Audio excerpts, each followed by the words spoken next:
Hey guys, so the audio didn't record from the game, so this is going to be a bit of a different style of video than my other parts. Hope you still enjoy it. So we start off this episode by creating the antimatter, and then we're going to pop that into our starship so that we can actually travel between galaxies.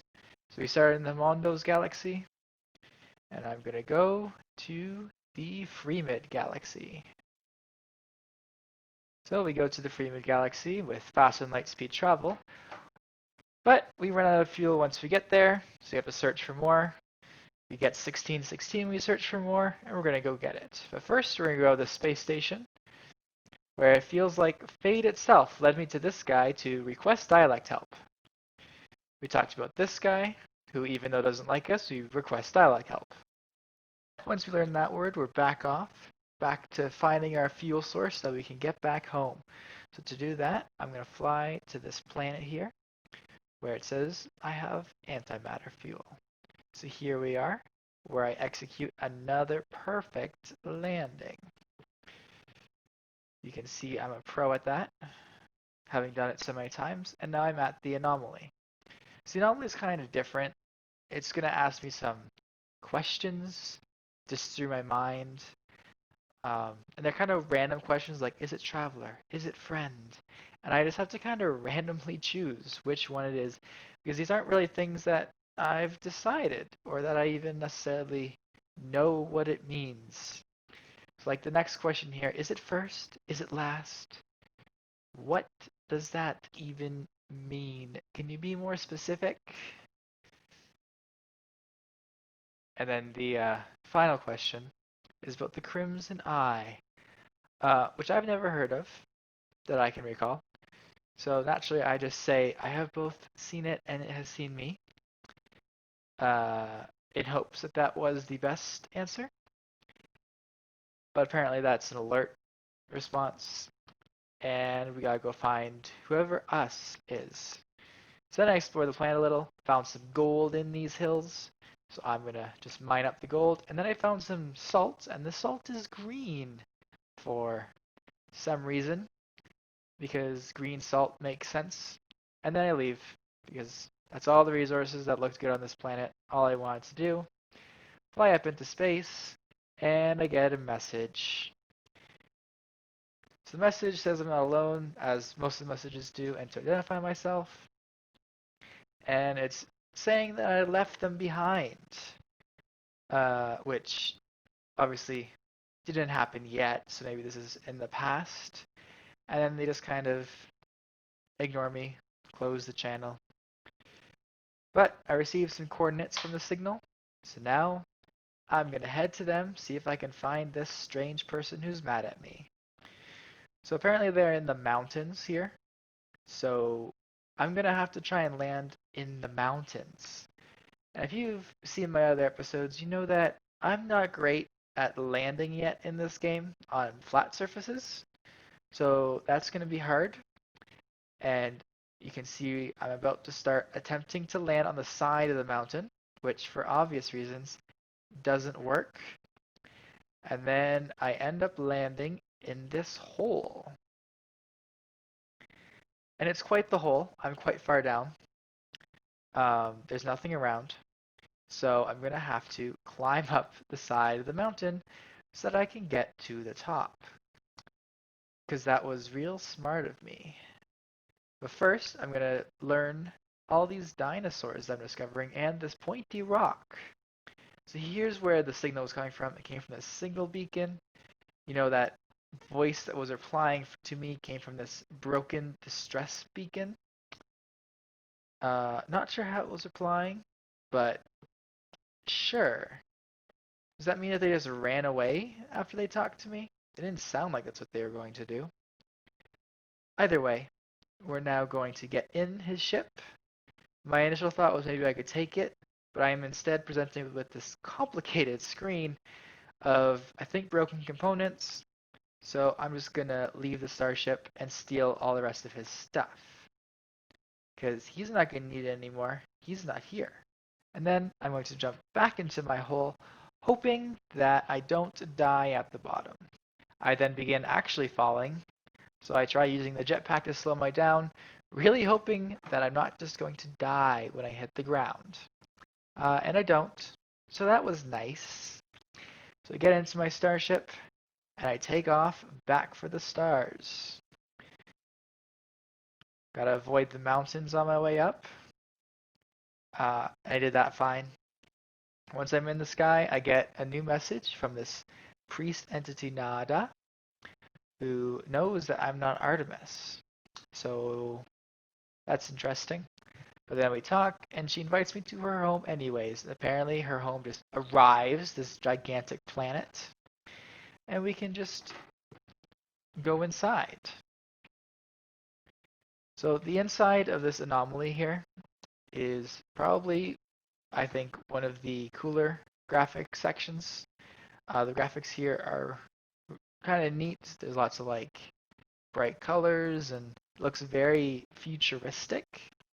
You can see I'm going through a whole bunch of rings, which aren't connected to anything. They just float around. So that's kind of slick looking. So we're going to talk first to this iteration Ardeen person who gives me that nice long number as a name, saying it's a perfect fit. Because that makes sense. That's perfectly describing me. Then we talk to Priest Nada, who we talked to before, who welcomes us to her home. I guess Polo decided it. Polo designed it, and it's this perfect bubble in space and time. And it just kind of sits here, being perfect. So then we meet Polo, that designer, who says that there's lots of people around who are friends, and we should try and meet them, and that we will definitely find Artemis at some point, and that the anomaly will help us. But says that before we leave, we should try and make some friends. So we find this Groot person, or tree person, who wants to learn about the universe so we can give him some data on the planets. And in return, he gives us nanites. So all that data about planets that clearly had other life, he wants our data though, and pays us for it. I then discover this technology room where we can talk to people to learn about other research. The most important part here is that I learned how to build several other things at the construction table.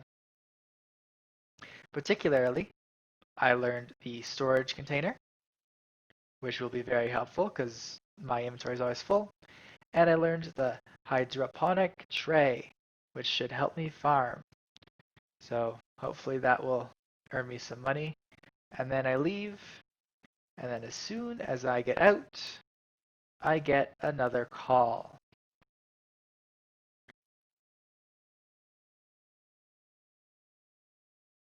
And it's another unknown signal. Basically asking if anyone's here that can help him because something's wrong.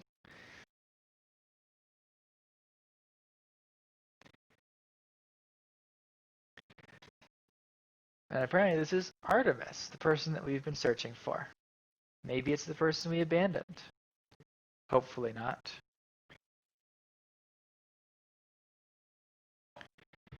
And shockingly, he says there's 16 of them. Who knows what that means? Who knows how many? Well, there's 16, not how many. Who knows who they are? Something lied to Artemis. And maybe they die. Who knows? But they stop talking. So at this point, you can see at the top, there's hostiles here. If I use a hostile scan, and we get into a fight. Now, I don't really know how to fight in space, so this fight is not going well. I'm kind of just shooting the laser, attempting to shoot at enemies, and hoping that works.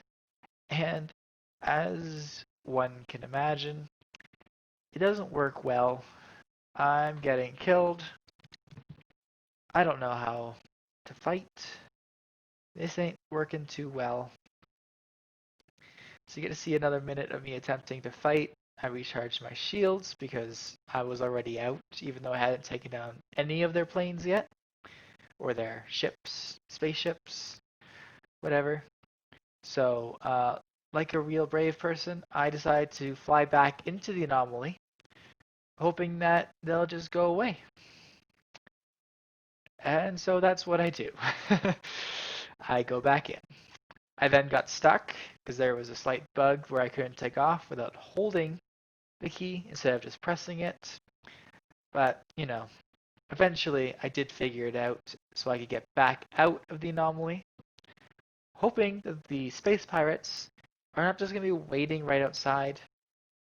And they weren't. So I defeated them in a way.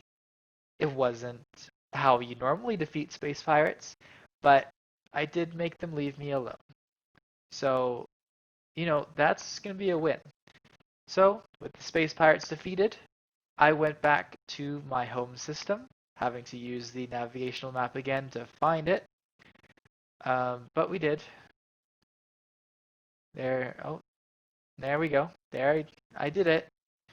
We're gonna go back there. So, we light speed travel our way back to the Hamondo system, which once again it says I discovered, even though there was a space station already here. So, back to the base. We're gonna land. That I didn't want to have that tree there anyways. And here we go, actually landing. Once again, a pro space traveler. So I'm now going to try and build the storage container and the farm that I learned how to build. But first, I discovered this random spacecraft had landed here with me, with this guy, who is quite nervous, ready to leave at any moment. But we'll see if we can trade, and it looks like all he's selling is suspicious modules. So he's not just a trader, he's a black market trader. So let's go back to what I was doing. I was attempting to build a storage container. So we're going to build up some of the materials I need.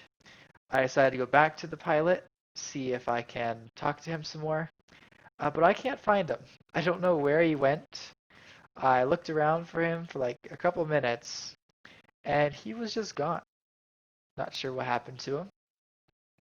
So, with that in mind, I went back to my base to try and build the storage container, which turns out is really, really big. So I have to expand the base. So I decided to expand this way, make it out bigger in two directions so I have a bit of a room to put it in. Put up the walls. For some reason, I had a much easier time building this time than I did in my previous video. Um, Last time I found the system really clunky. This time I got through it much quicker. So that's good. I don't think the game improved. I just think that I managed to do it better this time. All that practice really paid off for me. I already ran out of resources and had to get more, but let's just keep building. Even the roof part wasn't that bad. The hardest part was remembering how to pull up the roof. Once I got to building, I just kind of placed them. And before I know it, I had finished building out this kind of new expansion to my base. Well, minus the indoor walls, which I'll deal with in a minute. I had managed to fill up the roof. So I took out the walls, once again attempted to build the storage container, but needed a couple more resources, and still found that I couldn't place it. So I realized that the problem was that it was just too tall for my base. So I just took out a chunk of the ceiling and built out a second story area where the storage container could actually fit. My inventory was full, so I had to put something in the refiner just to hold it there, because that's a constant problem of mine, that my inventory is just too small to actually do anything.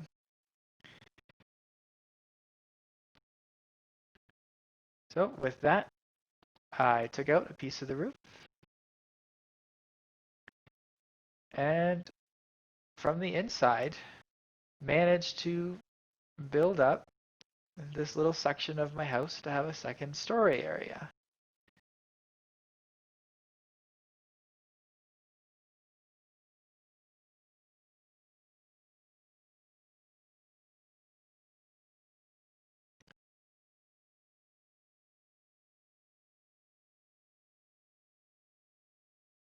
Et voila. My house is once again sealed up, and I can place the storage container. Voila! And I discovered that it needs power. I built the farm. Well, attempted to build the farm, discovered I didn't have the resources. So we're going to have to go get those resources. And then, having gathered the materials, I went back and I built the farm over there. And then I connected it to the biofuel reactor using the electrical wire. And then I decided that I needed the battery and the solar panel as well. Because, well, my biofuel furnace does not last very long. Shocking, I know. So, place the battery, and away we go. We're going to hook it up to the things. First, we're going to delete the connections to the refiner, connect the refiner to the battery, and then the battery to the other things.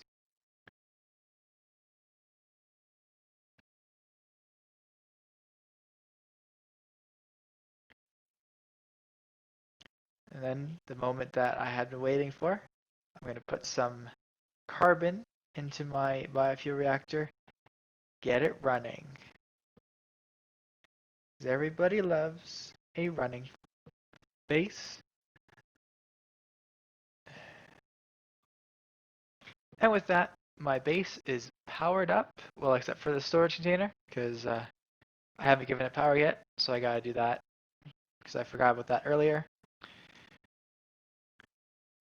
So I decided not to power up the portal, because I'm not going to use it right now. There's no point in it draining my power. And I hook up the storage container to the farm, because that looks nicer than having it all strewn across the floor. So then I pile in the things into my storage container. A weird glitch was that it allowed me to put things into the storage container when the storage container wasn't even powered on yet, so there was already some stuff in here from when I was attempting to build the farm and everything. And then I was looking at the battery, and I couldn't quite figure out the interface because the time until drained was ticking up, even though the grid power storage was going down.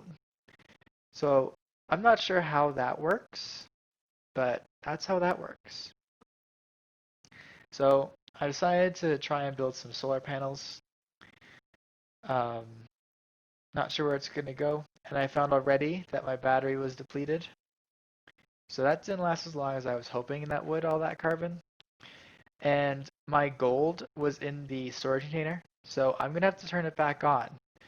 So I got to use more carbon in my biofuel reactor just so that I can pull the gold back out of the storage container.